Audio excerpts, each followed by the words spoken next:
Bismillahirrahmanirrahim.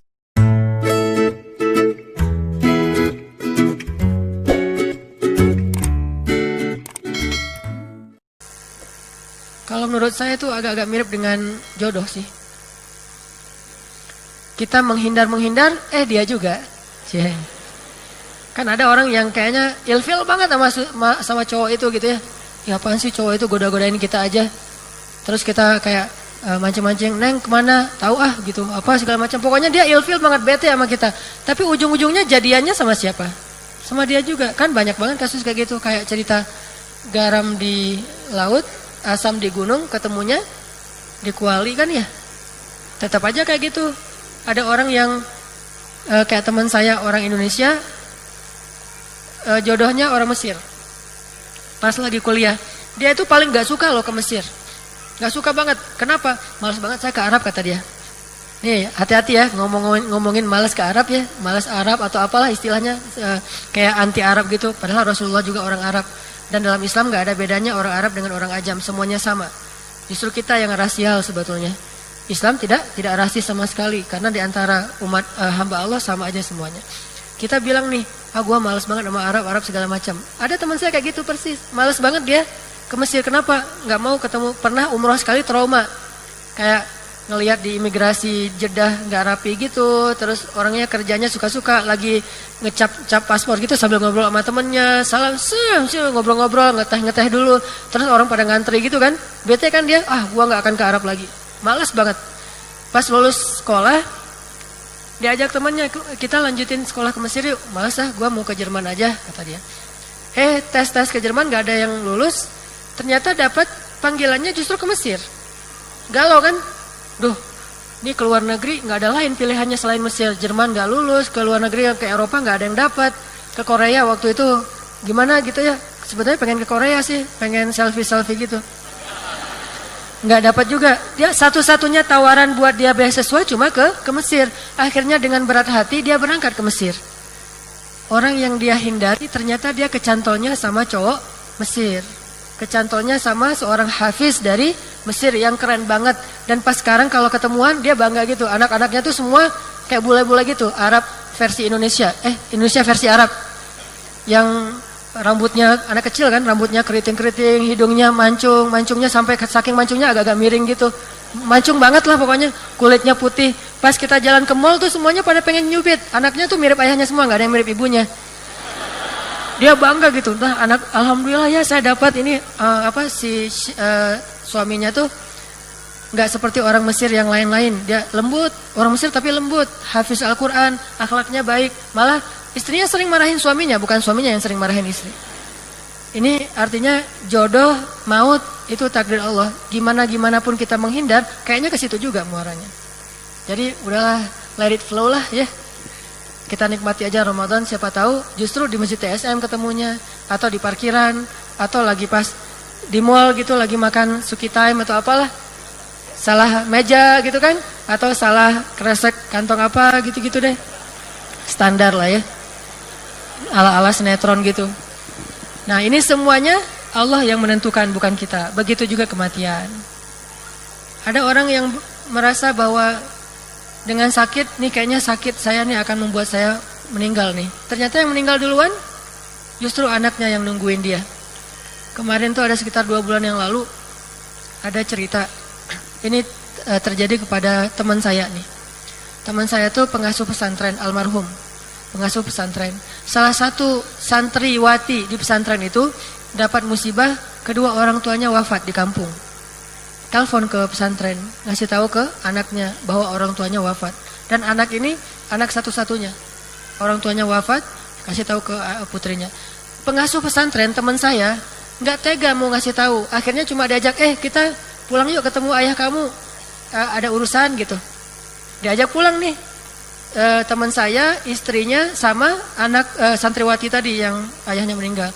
Diajak pulang naik mobil, yang nyetir teman saya.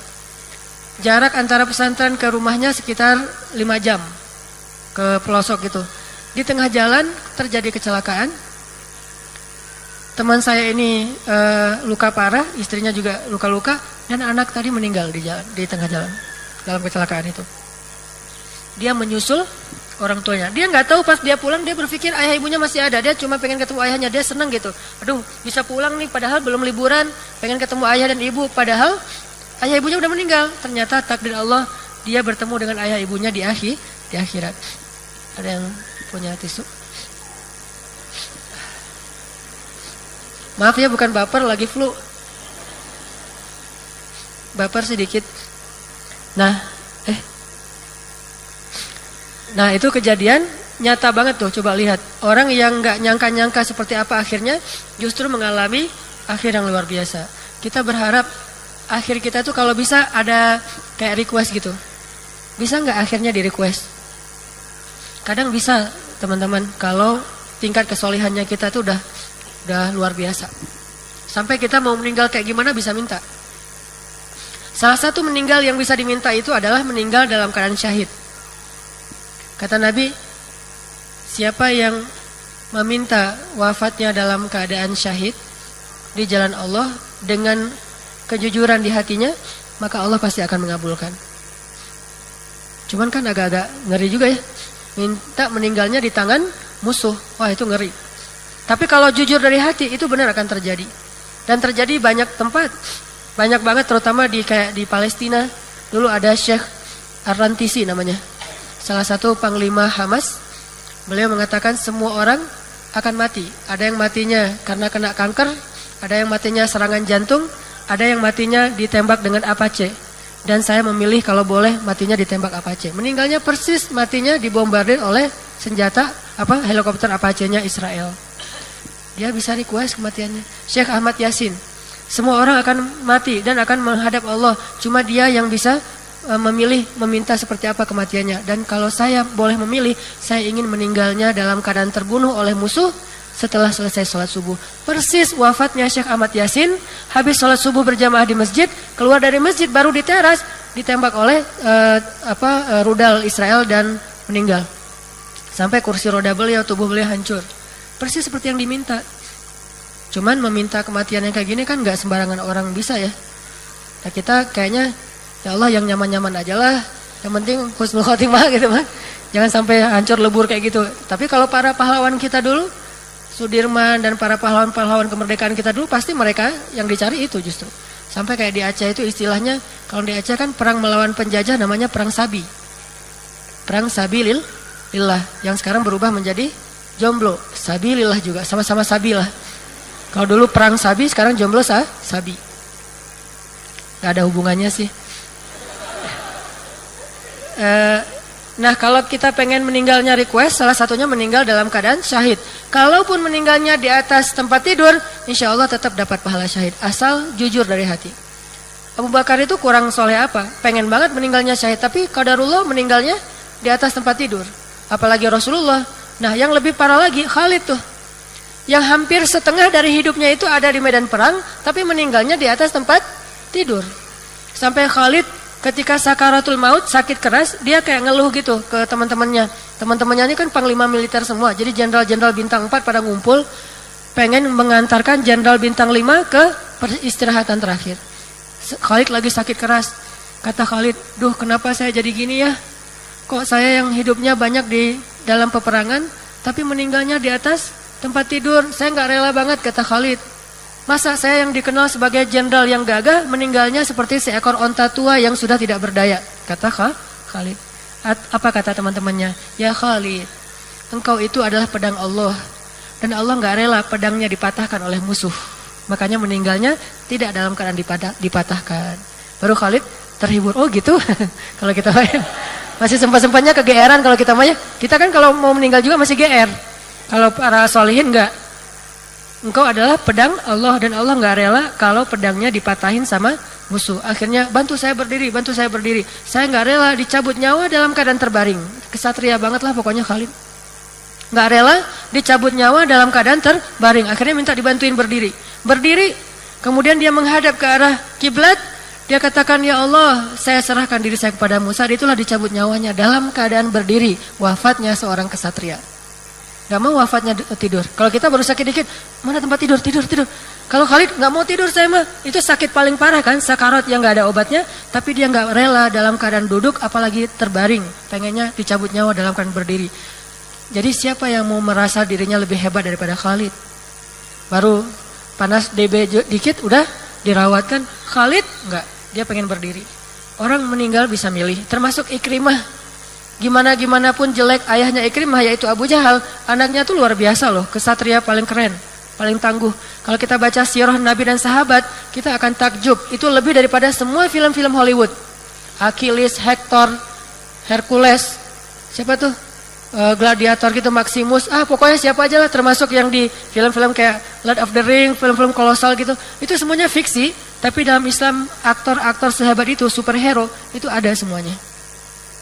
Dan lebih hebat daripada adegan-adegan Hollywood. Cuman karena kita belum ada Hollywood, nggak difilmkan. Makanya butuh sutradara-sutradara yang keren, orang-orang perfilman yang keren, yang mau berdakwah dengan keahliannya. Bagi saya dakwah itu bukan cuma ceramah, tapi segala potensi bisa dipakai. Ikrimah, gimana kematian Ikrimah? Kematian Ikrimah itu ketika kaum muslimin dalam satu peperangan, lalu kaum muslimin terdesak, tidak ada jalan untuk bisa menang kecuali ada yang berkorban, menembus barisan musuh dengan resiko dia akan terbunuh. Maka saat itu berdirilah Ikrimah anaknya Abu Jahal di atas sebuah batu besar. Dia katakan, wahai kaum muslimin, siapa yang mau berbaiat sumpah mati bersama saya? Artinya harus mati, nggak boleh hidup. Kalau hidup berarti dia berkhianat. Siapa yang mau berbaiat bersumpah akan mati bersama saya. Akhirnya terkumpullah 100 orang kesatria. Kalau di film 300 Spartan, ini 100 doang nih. Lebih sedikit dan lebih tangguh nih. Dan semuanya Spartan gitu, six pack gitu-gitu kan, keren-keren lah pokoknya. 100 penunggang kuda yang siap mati. Siapa yang mau berbaiat bareng saya untuk mati? Terbaiatlah 100 orang mati bersama Ikrimah. Khalid aja waktu itu mengatakan kepada Ikrimah, ya Ikrimah, saya nggak rela kalau terjadi sesuatu kepada kamu ya Ikrimah. Kamu sahabat saya dari kecil. Kata Ikrimah, ya Khalid, dulu ketika saya memusuhi Islam, membenci Allah dan Rasul, kamu nggak pernah ngalang-halangi saya. Sekarang ketika saya pengen membela Allah dan Rasul, kamu ingin menghalangi saya? Ma'azallah ya Khalid. Kenapa dulu kamu nggak menghalangi saya dari memusuhi Allah dan Rasul? Sekarang malah menghalangi saya dari membela Allah dan Rasul. Akhirnya Khalid nggak bisa ngomong. Ikrimah pun berangkat dengan 100 pasukan elitnya, menembus barisan musuh. Dari 101 orang yang berangkat, nggak ada satupun yang kembali dalam keadaan selamat. Semuanya syahid. Mereka memilih kematiannya. Makanya sama kayak Nabi Idris memilih kematiannya. Begitu juga dengan, atau mungkin nggak syahid, memilih kematian yang indah itu seperti Utsman bin Affan. Tahu gimana Utsman wafat? Utsman wafat dalam keadaan sedang berpuasa sunnah, menjelang berbuka sedang tilawah. Sebaik-baik khatimah, husnul khatimah tuh kayak gitu. Dan malam sebelum Utsman berpuasa, nggak tahu nih saya lupa hari Kamis apa hari Senin, pokoknya malamnya Utsman mimpi. Dalam mimpi Utsman didatangi Rasulullah. Dan kata Nabi, siapa yang melihat aku dalam mimpi, dia seperti melihat aku dalam kenyataan. Berarti itu mimpi yang benar. Berdoalah suatu saat kita bisa ketemu Rasul walaupun di dalam mimpi. Minimal kita masuk sebagian dari golongan sahabat. Kalau ngelihat Nabi langsung kan jadi sahabat Nabi. Ini setengah sahabat. Malamnya Utsman mimpi ketemu Rasul. Rasul tanya kepada Utsman, Utsman, besok mau buka puasa di mana? Sama keluargamu atau sama kami? Kata Utsman, ya Rasul, saya rindu kepada Rasul dan Abu Bakar, Umar, sahabat-sahabat yang udah duluan meninggal. Boleh enggak kalau besok saya meninggalnya buka puasanya bareng dengan Rasul? Akhirnya Rasulullah tersenyum, kemudian mengusap dadanya Utsman, lalu selesai dari mimpi, makan sahur, puasa. Lagi menjelang berbuka, ngabuburit gitu. Utsman ngabuburitnya di rumah sambil tilawah Al-Quran. Musuh mengepung rumah Utsman, orang-orang munafik nih. Akhirnya mereka berhasil masuk dan menghujam ke tubuh Utsman, pedang mereka, sehingga Utsman pun terbunuh dalam keadaan darahnya muncrat di halaman Al-Quran yang sedang dia baca. Dan dia dalam keadaan menunggu waktu berbuka, gak sempat berbuka. Artinya dia akan berbuka bersama Rasulullah SAW. Begitulah mereka memilih kematian. Kok bisa memilih kematian? Kan enak banget tuh. Kalau tadi kan ceritanya hidup sepanjang hidupnya itu beramal solih, meninggalnya su. Sepanjang hidupnya berbuat buruk, meninggalnya husnun. Kalau ini meninggalnya bisa pilih.